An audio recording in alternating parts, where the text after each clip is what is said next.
दोस्तों, मेरा नाम है राकेश और इस बार मेरा एडवेंचर ट्रिप होने जा रहा है हाई एल्टीट्यूड। तो मैं रहने वाला तो हिमाचल का ही हूँ, पालमपुर से, मगर जिस एल्टीट्यूड में जा रहा हूँ उसकी तो मुझे भी आदत नहीं है। और वहाँ हिमाचली हो चाहे नॉन हिमाचली हो, हालत सबकी खस्ता होती है क्योंकि वहाँ पे ऑक्सीजन लेवल लो है। तो आप समझ गए होंगे मैं लेह लद्दाख की बात कर रहा हूँ और मैं स्पीति वैली की भी बात कर रहा हूँ। पर इस बार मैं जो कवर करने जा रहा हूँ वो कवर करने जा रहा हूँ लेह से लद्दाख, और वहाँ पे नुब्रा वैली, पेंगोंग लेक, हैन लेक। ठीक है, अभी मैं यही कवर करूँगा। और ये फर्स्ट डे का ट्रिप जो है, जो मैंने प्लान किया हुआ है वो ये है कि मैं दिल्ली से चलूँगा रात को आज, और मुझे मतलब नेक्स्ट डे शाम तक अप्रॉक्सीमेट मैं दारचा पहुँच जाऊँगा।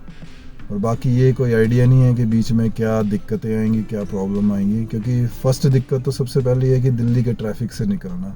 उसके लिए तो मैंने ये प्लान किया है कि मैं रात को 11:30 बजे चलूँगा या 10:30-11 बजे के अराउंड चलूँगा, ताकि मुझे ट्रैफिक ना मिले और मैं स्मूथली मतलब बिना ट्रैफिक झेले हुए मनाली तक पहुँच सकूँ। पर ये तो पॉसिबल है नहीं। तो वही है कि जून मंथ है और बच्चों को भी छुट्टियां हो रखी होती हैं, और मोस्टली फैमिलीज़ जितनी भी हैं वो इस जून मंथ की गर्मी से राहत पाने के लिए, ठीक है, वो मनाली ही जाते हैं मोस्टली या कश्मीर जाते हैं। तो मुझे ट्रैफिक तो मिलने वाला ही है, वो इसमें कोई डाउट नहीं है। तो आज का जो मेरा ट्रिप शुरू होगा वो फर्स्ट डे का वो होगा दिल्ली से दारचा तक का। मैंने कोई होम स्टे या कोई होटल बुक नहीं करवाया है, बस यही है कि मिला तो वेल एंड गुड, नहीं तो मैं टेंट साथ लेके चल रहा हूँ। ठीक है, तो जहाँ भी मुझे बढ़िया जगह लगी मैं टेंट लगा के वहाँ पे अपना रात का स्टे कर लूँगा। तो उससे नेक्स्ट डे मैं दारचा से जाऊँगा लेह, और उससे नेक्स्ट डे मैंने प्लान किया है थर्ड डे मैं लेह से जाऊँगा नुब्रा वैली। फिर नुब्रा वैली से मैंने डिसाइड किया है कि मैं जाऊंगा पेंगोंग, और पेंगोंग स्टे करने के बाद फिर मैं जाऊंगा हैन ले, और हैन ले से मैं फिर मनाली स्टे करूंगा, फिर मैं दिल्ली पहुंचूंगा। तो ओवरऑल मैं 9 डे का ट्रिप लेके चल रहा हूं। अब देखते हैं मैं कितने दिन में ये कवर करता हूं, क्योंकि मेरे लिए तो ये फर्स्ट एक्सपीरियंस है। ठीक है, सेकेंड टाइम जब जाऊँगा तो शायद और ज़्यादा इंजॉय करूँगा, क्योंकि अभी तो दिमाग में ये डर है कि इसने हाई एल्टीट्यूड पे क्या मुझे फेस करना पड़ेगा। कहीं स्नो मिलेगी, कहीं नदी मिलेगी, कहीं नाला मिलेगा, कहीं रोड होगा, कहीं रोड नहीं होगा, कहीं लैंडस्लाइड भी हो सकता है, क्योंकि जून मंथ में जो मेट्रो सिटीज़ और जो नॉन माउंटेन्स एरियाज़ होते हैं वहाँ तो ऐसा लगता है कि ये तो हो ही नहीं सकता। ठीक है, मगर जब हम बिल्कुल पहाड़ों वाले एरिया में जाते हैं तो हाई एल्टीट्यूड में कुछ भी हो सकता है, बारिश भी हो सकती है, बर्फ़ भी गिर सकती है, और मौसम अचानक ख़राब हो सकता है। तो मैंने ऑनलाइन रजिस्ट्रेशन तो करवा रखी है, ठीक है, जिसे कि लोग परमिशन भी कहते हैं, ये ऑनलाइन वेबसाइट से हो जाती है। तो मैंने सारे एरिया का एक ही उसमें प्राइस होता है, तो मैंने सबको मार्क कर दिया है, जितना मेरे से कवर होगा मैं करूँगा। और ये मेरी एक सोलो ट्रिप ही रहेगी, क्योंकि इसमें मुझे ड्राइव भी खुद ही करना है। मैंने ये सुना है कि लेह लद्दाख और इन सारे एरिया में अगर आप 4-5 लोग ग्रुप में ना जाओ तो आप बोर हो जाओगे। ठीक है, क्योंकि सबसे बड़ी बात है कि वहाँ पे या तो बिल्कुल स्ट्रेट रोड हैं या फिर चैलेंजिंग रोड्स हैं, तो इस सब माहौल में आप बोर तो हो ही जाओगे। तो मेरा आइडिया तो यही है कि लेह लद्दाख जाना है तो आपको 4-5 के लोगों के ग्रुप में ही जाना चाहिए, तो आपका ट्रिप भी एक्साइटेड रहता है और आपका इंजॉय भी खूब करते हो। और ख़ासकर हाँ, एक चीज़ मैंने और स्टडी की थी कि बच्चों को मत ले जाना। अगर आप ऐसे रोड ट्रिप पे जा रहे हो हाई एल्टीट्यूड पे, तो फैमिली वाले अगर जाते हैं तो उनको मैं ख़ासकर कहूँगा कि 18 साल से कम बच्चों को ले जाना एक तरह का मतलब रिस्क है। तो इन सारी बातों के साथ मैं रात में जितना कवर हो पाएगा उतना कवर करूँगा, कहाँ रुका, कहाँ खाया, कहाँ से टर्न लिया, क्योंकि रात के अंधेरे में इतना ख़ास कुछ मिलता नहीं है देखने को। और ये ब्लॉग मोस्टली सुबह ही शुरू होगा, तो जहाँ से सुबह होगी वहाँ से मैं ब्लॉग ही चालू कर दूँगा। और अगर कुछ कंटेंट अभी नहीं कवर कर पाया तो नेक्स्ट टाइम तो श्योरली मैं करूँगा, क्योंकि इस टाइम तो मैं खुद ही देखने जा रहा हूँ कि हाँ कैसे माहौल है वहाँ का और कैसे रहा जाता है, कहाँ कहाँ जाना होगा, कहाँ क्या मिलेगा। मतलब कॉन्फिडेंस ज़ीरो है मेरा अभी, और एक बार जाने के बाद एक्सपीरियंस करने के बाद तो कॉन्फिडेंस हाई हो जाता। तो बोलते भाई चल मेरे साथ, मैं तुझे घुमाऊँगा, टेंशन क्या है। तो इन्हीं सारी बातों के साथ मैं ब्लॉग शुरू करूँगा सुबह, और आगे का क्या एक्सपीरियंस रहता है वो एंड में मैं ब्लॉग में मैं आपको बता दूंगा कि कहाँ कहाँ क्या है, और साथ साथ ब्लॉग में हुआ तो वो भी मैं कवर कर दूंगा। तो ठीक है, शुरू करते हैं। Thank you. तो फर्स्ट डे मैं निकलने वाला हूँ पटेल नगर से, पानीपत होते हुए अम्बाला, देन कीरतपुर साहिब, जहाँ से मैं राइट टर्न लूँगा, फिर मनाली, फिर Keylong, then Darcha night stay.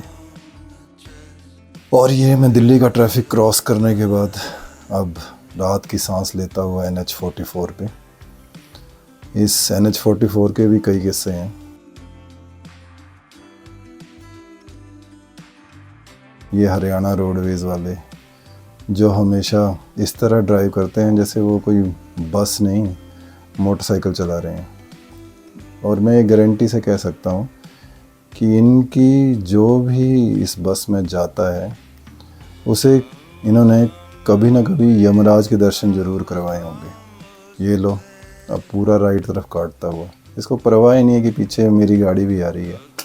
इनको अपना ही रूट बनाना, कट मारना है, बस ये काम है इनके। तो भगवान ही बचाए इन हरियाणा रोडवेज वालों से। तो रात के 11 बज चुके हैं और मैं मूर्थल क्रॉस कर रहा हूँ, और मूर्थल के क्रॉस करने के बाद ठीक ये टोल मुझे क्रॉस करना है, और इन टोल के 2 टोल क्रॉस करने के बाद फिर मैं एक पर्ल ढाबा है वहीं पे जाकर अपना हल्का फुल्का कुछ खा पी लेता हूँ, क्योंकि सफ़र लंबा है और सुबह तक मैं होप है कि मनाली का हाईवे टच कर लूँगा। लो जी, हम करेंगे टोल क्रॉस। तो एनुअल पास मैंने लगा रखा है, और इसका सबसे बड़ा बेनिफिट ये है एनुअल पास का कि टेंशन नहीं होती बैलेंस ख़त्म हो गया है या कुछ, या ब्लैक लिस्ट तो नहीं हो रहा है। चलो खुल गया, निकले। तो मित्रों फिर ये रहा पर्ल ढाबा, यहाँ पे मैं हमेशा स्टे करता हूँ और थोड़ा हल्का फुल्का खा के फिर आगे निकलता हूँ। तो ये रहा मेरा गर्मा गर्म पराठा मक्खन फैला के। तो पेट पूजा के बाद अब चलते हैं हम अपने आगे के सफ़र की तरफ। अब रात के शायद 1:30 बज रहा है और मैं अम्बाला क्रॉस कर रहा हूँ।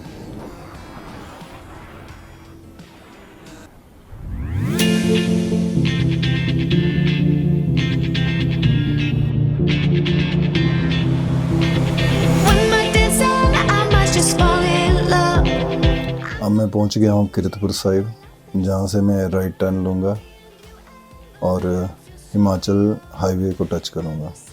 तो सुबह के 5:30 हो रहे हैं इस वक्त, और ये सामने मुझे यहाँ से राइट टर्न लेके फ्लाईओवर पे चढ़ना है। तो दोस्तों सुबह हो गई है और सारी रात ड्राइव करने के बाद थकान भी हो चुकी है मुझे, मगर ये सामने पहाड़ों से निकलता हुआ सूरज मेरी उस थकान को बिल्कुल मिटा रहा है। क्योंकि ये सुबह जो है मेरे और सुबह से बिल्कुल डिफरेंट है। एक मेट्रो सिटी की सुबह और एक पहाड़ों की सुबह, दोनों में ही बहुत अंतर है। ये हमारी पहली टनल आ गई जो कि बिलासपुर की तरफ जाती हुई। ये यहाँ पहाड़ों की खूबसूरती है। ये दूसरी टनल, और ये हम टनल से बाहर आते हुए।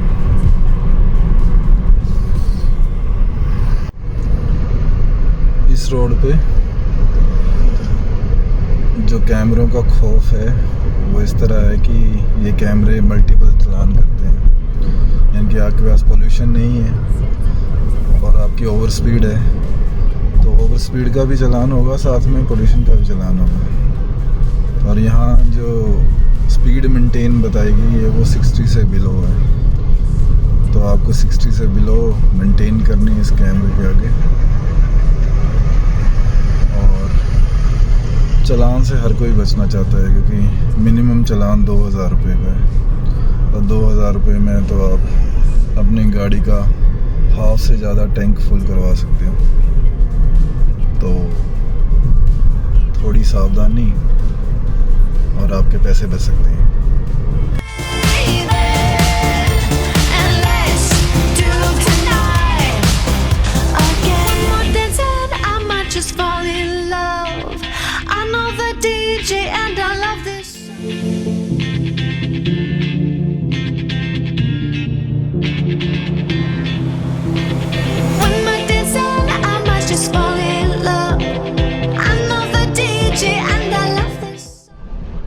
अब मैं मंडी की टनल क्रॉस कर रहा हूँ, जो कि मंडी शहर से बिल्कुल ही हमें अलग कर देती है।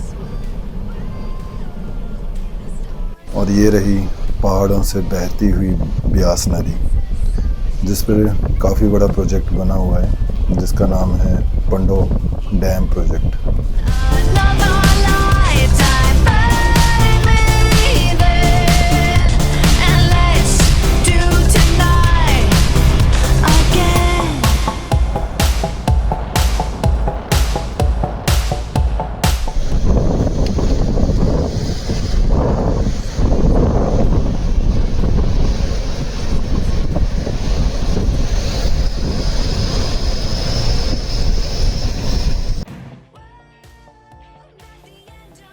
देखने में आपको ये काफ़ी पुरानी टनल लग रही होगी, जैसे लग रहा होगी प्राचीन काल की कोई टनल है, पर ये प्राचीन काल नहीं, इसी काल की टनल है। मगर उस टाइम में इस तरह ही टनलें बनाई जाती थी। नाम है ऑट टनल।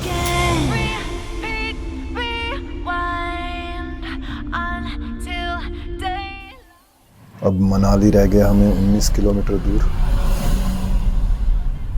और ये है वहाँ का ट्रैफिक। सुबह के लगभग 10 बज चुके हैं।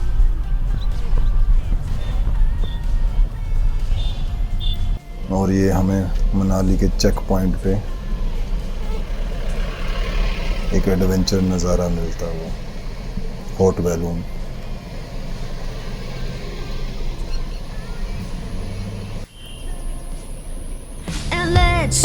Do it tonight, tonight again. Even in another lifetime, baby. And let's do tonight.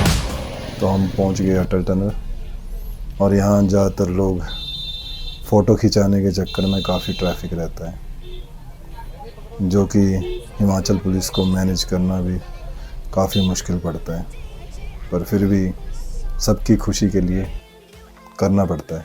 So young, every single moment has led up to this one. Whoa, did the stars align? Whoa, maybe it's a sign. We should do tonight again. Even in another lifetime, baby. And let's do. और ये रहे हमारे youngster, जो कि दरवाजे की तरफ से निकल के उस पर बैठे हुए हैं इस टनल का नज़ारा लेने के लिए, जो कि उसकी गाड़ी की सीट से उसे एंजॉय नहीं मिल रहा था। यही लोग हैं जो सरकार का खजाना हमेशा भरा रखते हैं, क्योंकि इस टनल में कई रूल एंड रेगुलेशन है और चालान तो होना ही होना है। तो 9 किलोमीटर की ये टनल हमने क्रॉस कर ली है, और ये है इसका एग्ज़िट पॉइंट। ये सामने का नज़ारा। अब अटल टनल से आगे आके मैंने सीसू वैली पे स्टे किया, क्योंकि काफ़ी टाइम से मैं ड्राइव कर रहा था और थक चुका था और मुझे नींद भी आ रही थी, तो मैंने यहीं पे अपना गद्दा बिछाया और 1-2 घंटे की रेस्ट की। फिर मैं चल दिया किलोंग की तरफ। Even in another lifetime, find me there, and let's do tonight again. Even in another lifetime, find me then, and let's do it tonight. Tonight again. Even in another lifetime, find me there, and let's do tonight again. One more dance and I might just fall in love.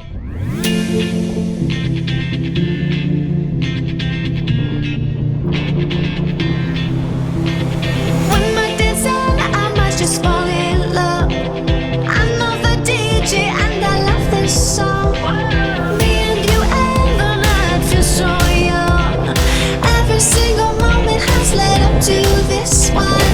Whoa, did the stars ये रहा किलोंग का last petrol pump, जहाँ की सभी अपनी गाड़ियों के tank full करके निकलते हैं, क्योंकि इसके बाद कोई भी पेट्रोल पंप नहीं है। और यहाँ इंस्ट्रक्शन दे रखी हैं कि नेक्स्ट पेट्रोल पंप जो है वो आपको 330 किलोमीटर ले में मिलेगा। तो हमारी गाड़ी का भी दिल्ली से फिल करने के बाद अभी जो हमारा पेट्रोल बचा हुआ है वो सिर्फ इतना ही है।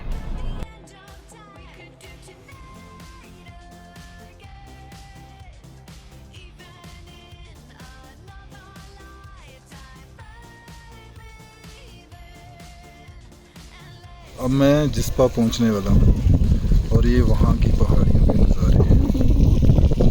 और देखिए, जो हमारे लिए ये नेचुरली रिसोर्स हैं पानी के, वो इन ग्लेशियर से आते हैं।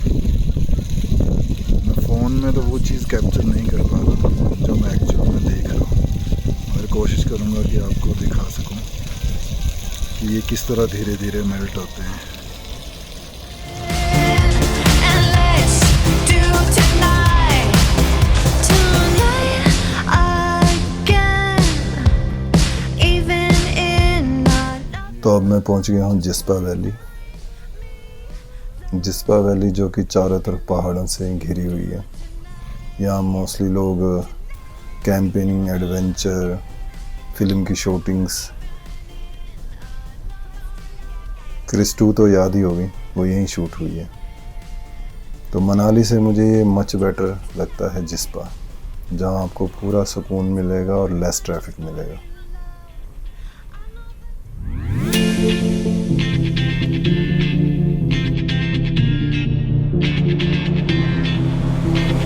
One more dance and I might just fall in love. I know the DJ and I love this song. Me and you and the night feel so young. Every single moment has led up to this one. Whoa, did the stars align? Whoa, maybe it's a sign. We should do tonight again. Even in another lifetime. भाई मैं पहुंच गया दारचा, और ये मेरा मतलब क्या ही बोलूं कि एक अचीवमेंट के रूप में हुआ, क्योंकि मेरा पहला दिन मैं दारचा पहुंचना था और गूगल के हिसाब से मुझे 12 घंटे में पहुंचना था। तो आप बिलीव नहीं करोगे, मैं 11 बजे दिल्ली से चला था और मैं अपने इस होम स्टे में, जो कि मैंने बुक नहीं करवाया था, जस्ट ऐसे रैंडमली मैंने कॉल की और मुझे रूम मिल गया। और उसमें मैं लक्की मानूंगा, क्योंकि जब मैंने पहली बार कॉल की तो भाई साहब ने बोल दिया कि रूम है ही नहीं, अब कैंप तो में देख लो। फिर थोड़ी देर बाद उन्होंने बताया कि हाँ रूम है, मिल जाएगा। तो ये दारचा में पहुंचा 5 बजे। इन दिनों में आओगे तो आपका जो पेट्रोल पंप है उनमें भी बड़ी बड़ी लंबी जो दिल्ली में सीएनजी वाली लाइनें दिखती है ना, वो पेट्रोल के लिए दिखेंगी। तो अगर जून मंथ में आ रहे हो ना तो आपको चैलेंजेस मिलेंगे, इसके लिए तैयार रहना। इन सीज़न में ही ये कमाते हैं, ठीक है। और जितना ज़्यादा ट्रैफिक होगा उतना रेट ज़्यादा बढ़ेगा, क्योंकि सुबह हम अप्रॉक्सीमेट ये है कि 7 बजे चलेंगे यहाँ से और हमें बारालाचा होते हुए सरचू होते हुए ले पहुँचना है। तो कल का क्या रहेगा वो कल पे ही छोड़ेंगे, मैं अपने दिमाग से कुछ नहीं बताऊँगा आपको। तो यहाँ मतलब सस्ते कमरे मिल जाते हैं, मगर पीक सीज़न में भी इन्होंने हमें ये एक छोटा सा कमरा दिया है। ठीक ही है, ज़्यादा छोटा भी नहीं है, मगर इस कमरे का 3000 with the dinner and breakfast है। तो डिनर हो गया है, मैं थक चुका हूँ, मैं सोने जा रहा हूँ। और बाकी मैं आपको दिखाता हूँ कि मेरी जो गाड़ी है वो होम स्टे के कहाँ खड़ी है। तो ये रूम के बाहर ठीक मेरी गाड़ी खड़ी है और मुझे यही चाहिए था कि मेरे रूम के बाजू ही मेरी गाड़ी खड़ी रहे, ताकि मैं ईज़िली सब कुछ कैरी कर सकूं।